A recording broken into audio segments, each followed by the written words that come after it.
Hello YouTube, welcome back to the Bison Workshop. I'm Bob, and today I wanted to go over some diagnostic problem or diagnostics for a motor to try to help one of my YouTube friends to understand what I'm talking about when I'm explaining to him about these motors. Jeremy Fielding is having a problem with a motor on his air compressor. Well, the problem he's having is basically the same exact problem that I had with the bandsaw, which brought it to why I wanted to upgrade it and convert it to DC treadmill motors. And that was a success, changing that over to DC motor. I still have the motor that came off of it, and it is a 1 horsepower AC motor. Well, I'm going to go over some of the things that you can check on these motors. We've already seen the inside of the compressor. We've already seen how it's acting and how it moves, and it's doing fine. The compressor is working perfect. There's nothing wrong with the compressor. Leave it alone. What we have is an electrical problem. You've got one of several different things that could be going on. Now, I've seen this actually happen. When I tested, one time we didn't have a range working in a house, and I tested the 220 double breaker, and it tested great. One side of the breaker wasn't giving 110, but it still showed 110 on both legs, but it wasn't giving you 220. It made no sense to me. So I'm not even going to get into that. But there's several different things that could be happening. It could be your breaker. It could be a capacitor, which I have all the faith in the world in Jeremy's testing abilities on capacitors. He's pretty smart when it comes to them electric motors. Electrical anyway. So I just wanted to show the centrifugal switch that's inside of these motors and what he can check to see if maybe that's what the problem is. That's no guarantee that that is the problem, but it's to eliminate that as a problem. So without any further ado, let's get started, and I'll take a couple more drinks of my coffee and we'll get started on this. Alright, so what we have here is the motor that came off of my bandsaw. 1 horsepower, 110, 1720 RPMs, and that's pretty much what all your tools are going to have is 1700. I built this box. This used to actually be a modem for a computer. I just took the guts out of it, turned it in, painted it black, and turned it into a switch box. Here's what I have going on with this. Now, you look, this thing starts just fine. Snappy, it's working fine. But watch this. Hold on. I did it earlier. You see this? It doesn't have enough power, but I can't stop it once it's started. So I'm going to hold that again, and that motor's not turning.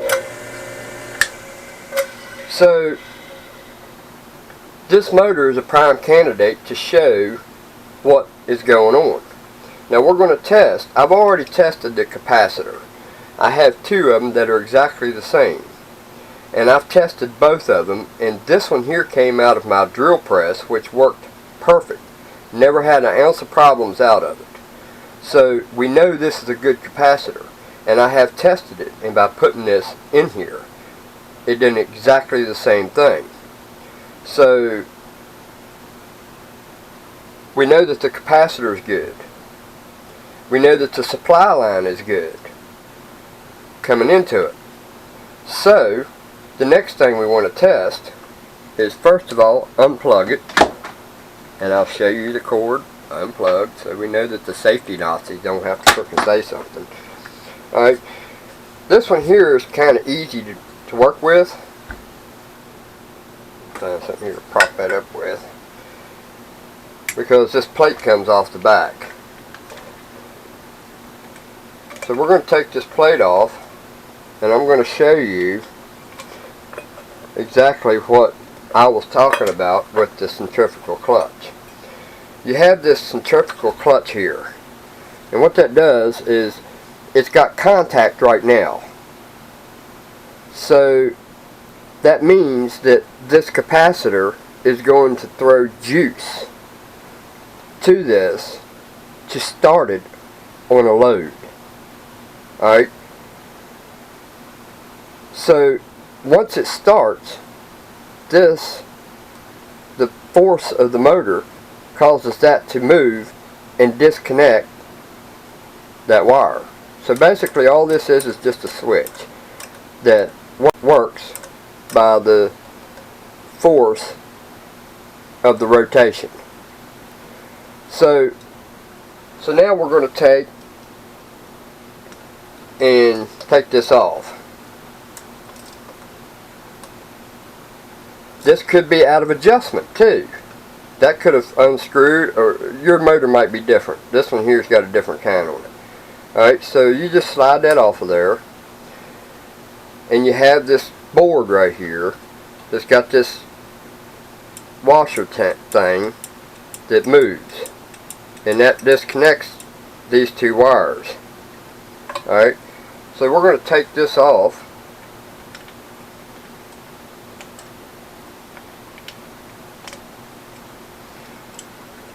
and we're going to inspect the contacts. You don't want to drop these screws down inside the motor, because then you have a hard time fishing them out. So now we're going to lift this out of the way, and we're going to inspect the contacts. Alright,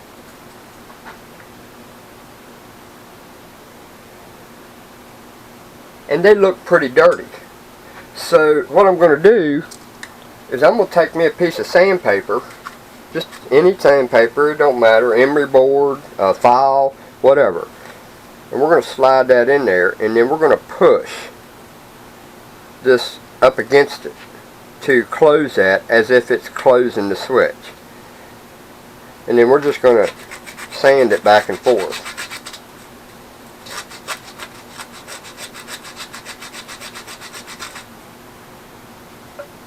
Alright, so now we've got a good contact there. Alright, so we're going to put this back together.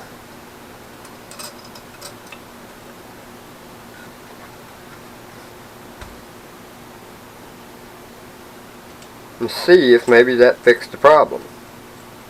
There's no guarantee that it's going to fix the problem, but at least you've eliminated that as a problem. I have a funny feeling that this motor particular has wire issues inside. I think that the windings have gotten messed up somehow. Alright, so now we put our switch back on it. Make sure you got it on the plastic side towards this. Alright, so now you want to push that down.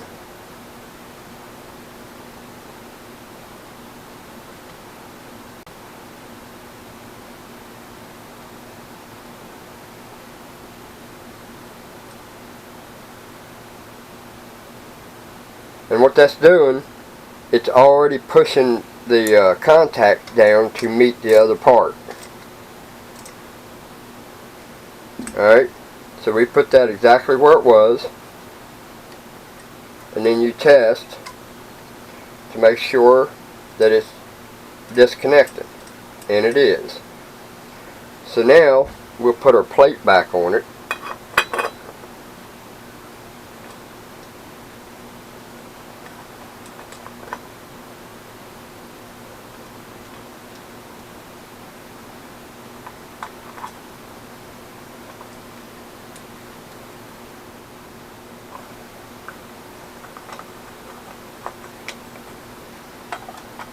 And then we're going to retest it. And we're going to see if I can hold that. I have a feeling it's going to be exactly the same. So now we're going to test it without holding it.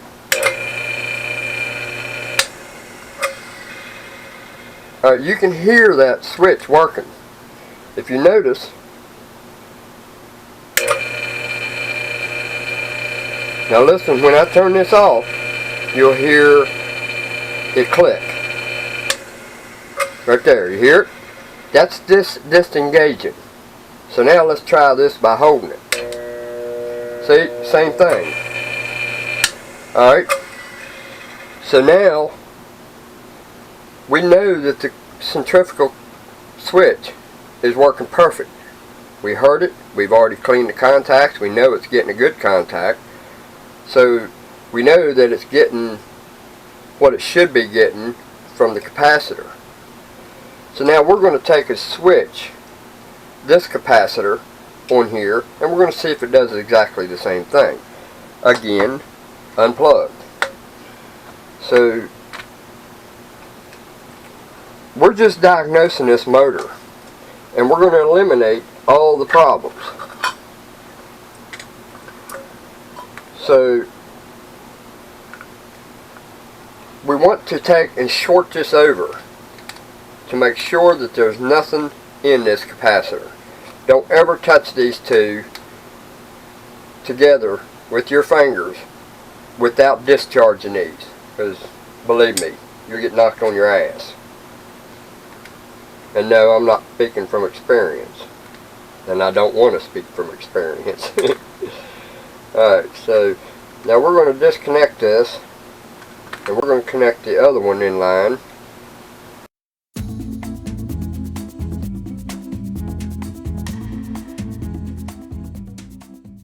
And we're going to test it again.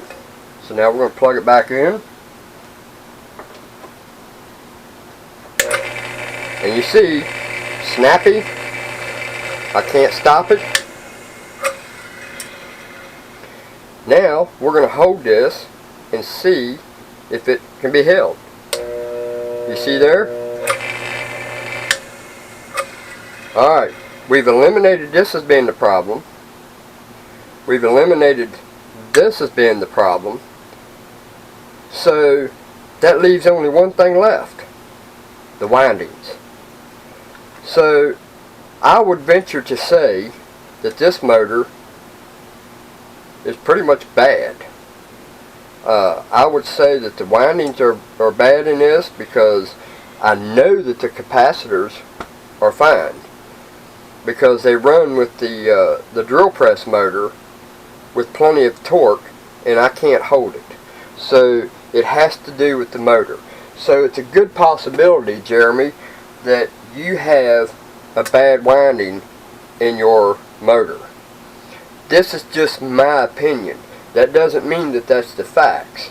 That just means that that's how I'm seeing it. I understand that when this motor is not turning, this switch is in the continuity state. So that completes this circuit, so that this capacitor throws enough juice to it when you put power to it to get this to start in a load. So as you can see, it doesn't mean anything if this will start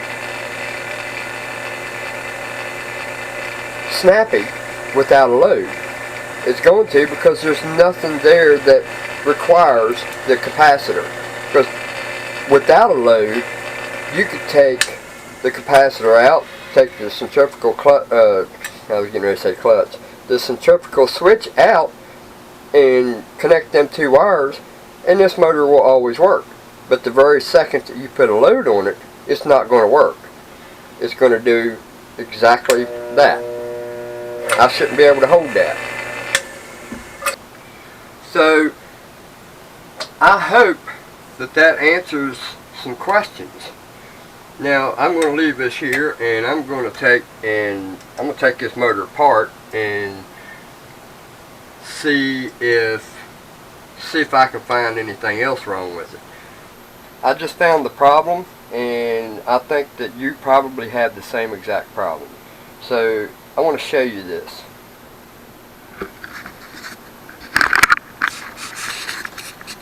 If you notice,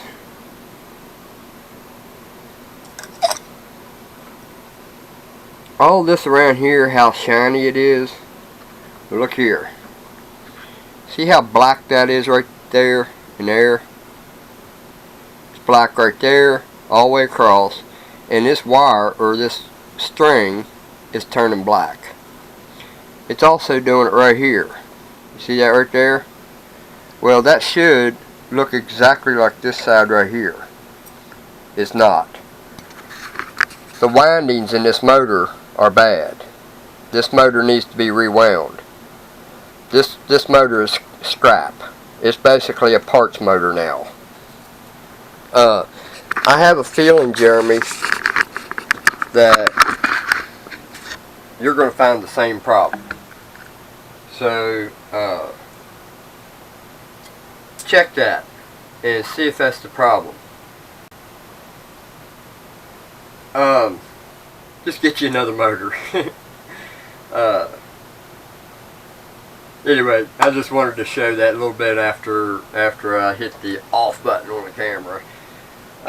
Anyway, later.